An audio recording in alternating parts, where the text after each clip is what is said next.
Hey, what's up, Transmate? Welcome back to my channel. And if you're new here, welcome to my channel. And this is my Charms TV.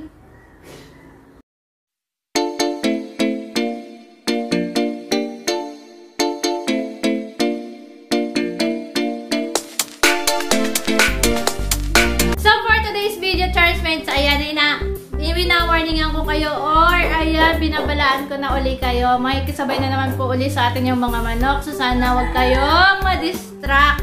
So, ayan, for today's video, share ko sa inyo yung aming monthly grocery. So, nag-grocery kami kanina and hindi ko na kayo naisama doon or hindi ko na yun na-video kasi bawal talaga mag-video sa Walter Mart. So, yun, nakapamili na kami, na-ice ko na din siya.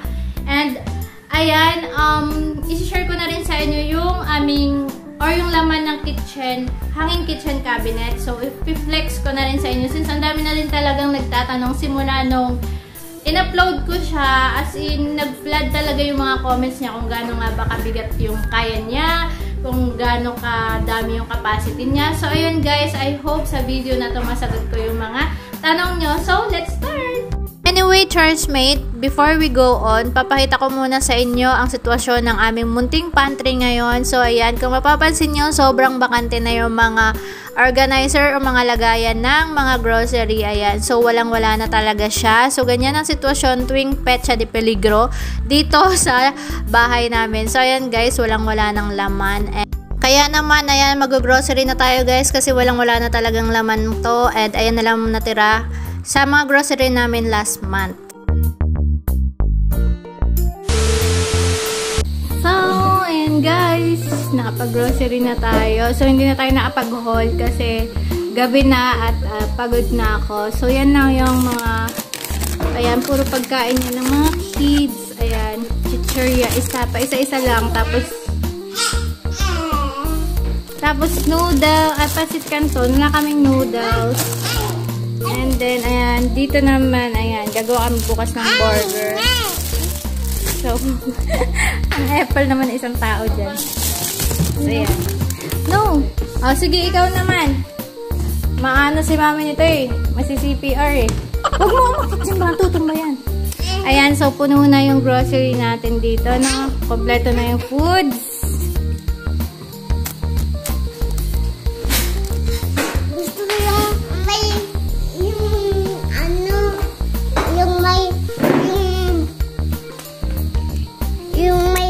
Ayan, tayo dyan. And then, ito ay Oreo. Ayan. So, mahilig kasi sila sa strawberry flavor. So, ito naman, ensaymada. Okay. Tapos, ito, strawberry din yan. Ito, crostini, si baby matakaw niyan. Tapos, ito din, ensaymada. Mamona, strawberry din. Tapos, ayan, meron pang dito, bread pan, meron din dito, yung iba nandito sa baba. Ito din. Oh. Okay. Tapos, dito naman, ayan, so dito ibang food. Tapos, ayun, may mga delight doon nasa loob. At ito, meron pang ibang tinapay. Ayan, so extra food para pag naubos yung nasa. Ayan, so meron din dito. At may Yakult tayo, That's Milk. At yung ibang That's Milk nasa ref. Tapos, ayan, meron pa rin tayong strawberry flavor na mamon. Tapos, banana bar. Tapos, ayan, yung Milo, tsaka yung gatas. Ayan.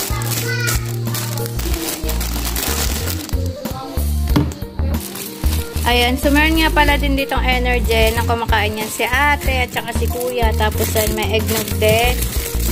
Ayan, so yan yung burger.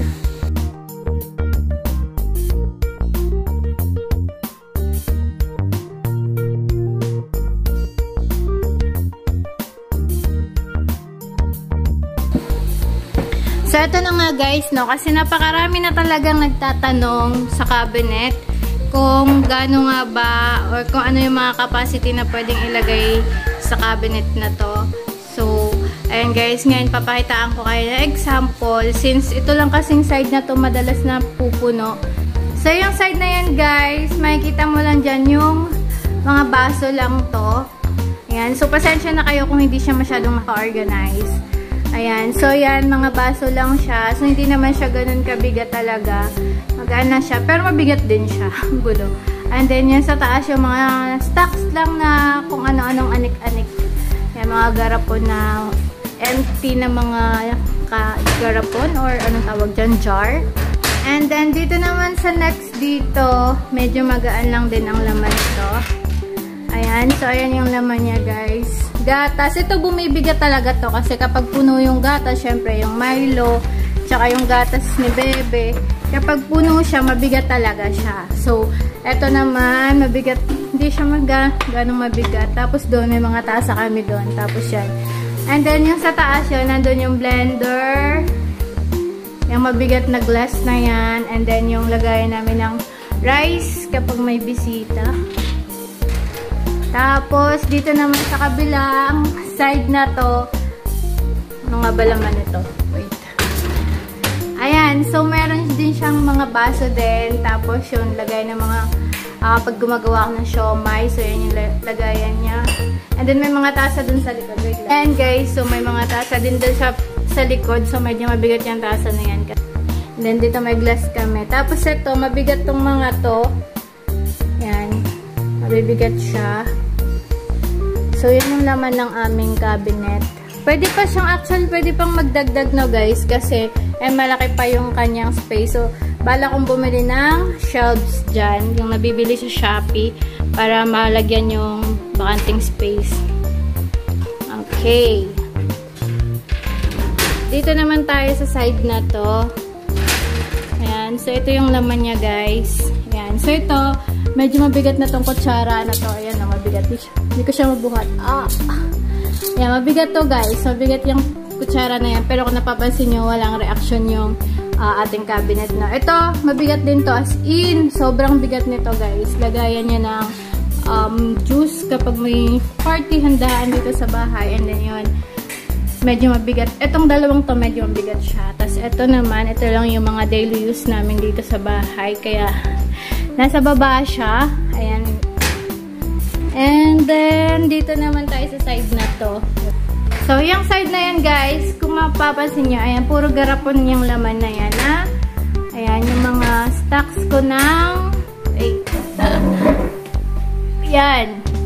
Yan yung mga stocks ko ng mga salts, yung mga extra salts na hindi na kasya dun sa ginagamit ko lagi. Ito kasi yung lagayin ko ng salt na pang everyday ko. So, yun yung lagay ng stock niya. So, lahat yan, guys, pag puno, mabigat yan. So, madalas talaga puno yan.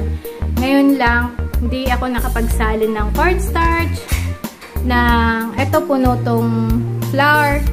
Kasi ito, madalas laman yan munggo. So, ngayon, wala kaming munggo. Kasi tuwing pumupunta si mama, nauubos na yung munggo, tas yung mga seeds. Ako, beans yata yan. And then, ito naman yung mga daily needs na ginagamit namin. Ayan, mga herbs. Ayan, ito, ano yan, garlic, fried garlic, tapos sinigang mix, tapos magic sarap. Ito naman, yan, sibuyas, bawang, ang dumi ng lagay. Tapos ito ano lang to, improvised lang na rotating chururot. Ayan. Wait, balik tayo. Ayan, pepper, tapos ayan, mga everyday use na soy sauce, vinegar, tsaka So, mabigat yan guys, yung part na yan. Kapag puno yung mga yan, mabigat yan. So, usually talaga, pinupuno ko siya. Kaya lang ngayon, bagong grocery ako, so hindi ko pa siya nasasalinan. So, yan, mabigat yan guys ha. Next, dito tayo sa may range hood. So, etong range hood, sa taas nito, binanggit ko na to before nung pinakita ko tong cabinet. So, ito nga ay hindi siya nakaseal. Hindi siya anong tawag doon? Hindi siya nakasilant. Kasi, ayan na, pwede mo siyang iangat. Hindi siya nakasilant kasi ang purpose nitong range hood para madali siyang linisin. If ever naman nagkaroon siya ng troubleshooting, ay madaling linisin pero hindi ko pa siya nalilinis. Ayan, so kapag nagkaroon naman siya ng troubleshooting, madali siyang ayusin kasi nga, hindi siya nakasilant. Madali siyang tanggalin. And ayan na nga nilagay ko. Hindi ko siya nilagyan talaga guys na mabibigat. Kasi yun nga, hindi siya nakasilant kaya hindi siya ganun katibay. Kaya medyo magaan lang yung nakalagay dyan. then, ito yung pinakagamit na gamit ko na cabinet, na side ng cabinet. So, ito yan guys, dito.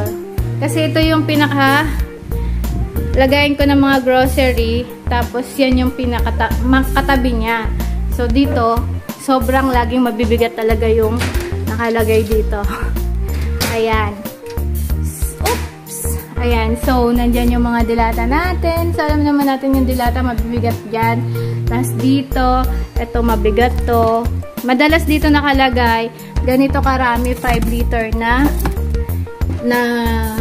ang tawag doon, na mantika or oil. So, ngayon, may nakita kasi akong 40% off. Kaya ito yung binili ko. So, ayan. Mabigat siya guys. Mabigat yan. Pero, so far, wala namang problema yung cabinet. Ito, mabigat yan lahat. And, ayan. So far, wala namang problema. And, wala naman akong nakikitang lumuwag na tornilyo. Maliban sa tornilyo ng utak ko. So, ayan guys. Sa mga nagtatanong ng kung gaano katibay yung cabinet, kung gaano karami or gaano kabigat yung kaya niya.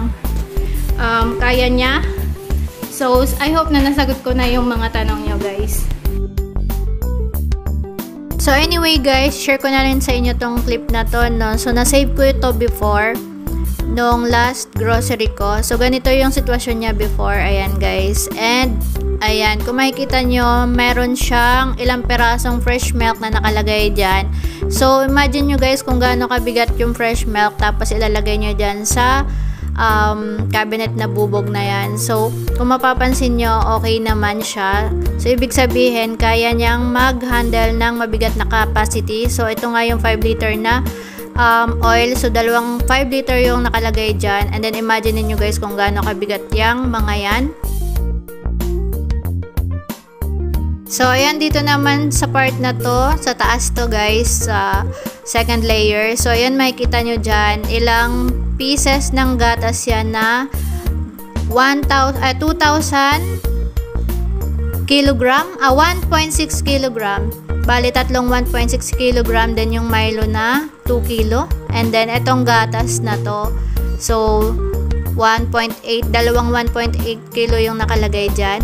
So, ayan, Charms Mate, kung makikita nyo, sobrang bigat nyan. Pero, stable naman yung ating cabinet. And doon naman po sa Charms Mate natin na nagtatanong kung hindi siya pinapasok ng ipis, since wala nga siyang cover sa likod. Opo, hindi po siya pinapasok. Super sealed po ang ating cabinet. And kahit po alikabok ay hindi po pumapasok sa sobrang sealed niya. And yes po, sinadya ko po siyang huwag palagyan ng back cover kasi mas makakabigat po yun sa kanya. So, since bagong pintura naman po yung wall ko, so mas pinili ko po na nakadikit na lang siya direct sa wall. And safe po siya, nakasilant po siya sa taas at sa baba. So, sobrang safe, hindi po siya pinapasok ng kahit na anong insekto. Yun lang. And doon naman sa nag-comment about sa shelving, bakit daw 2 layer lang? Well, that's my options. Pwede naman siyang gawing 3 o 4. So, depende po yun sa inyo. Gusto ko kasi mas malaki yung space niya. Kasi if ever na maglagay ka ng matataas or malalaking bagay, so mas kasya siya. And so, yan, Charms Mate, welcome back again. So, ayun. So, I hope na nasatisfied kayo sa mga video na nakita nyo or sa mga clip na pinakita ko sa laman ng cabinet. So, yun naman talaga ang purpose ng video na to guys, no? Yung masagot ko yung mga tanong nyo sa last upload ko dun sa, yung sa hanging cabinet. So, I hope na nasatisfied kayo.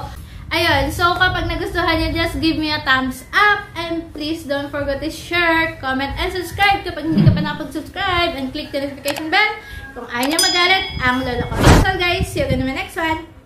Bye-bye!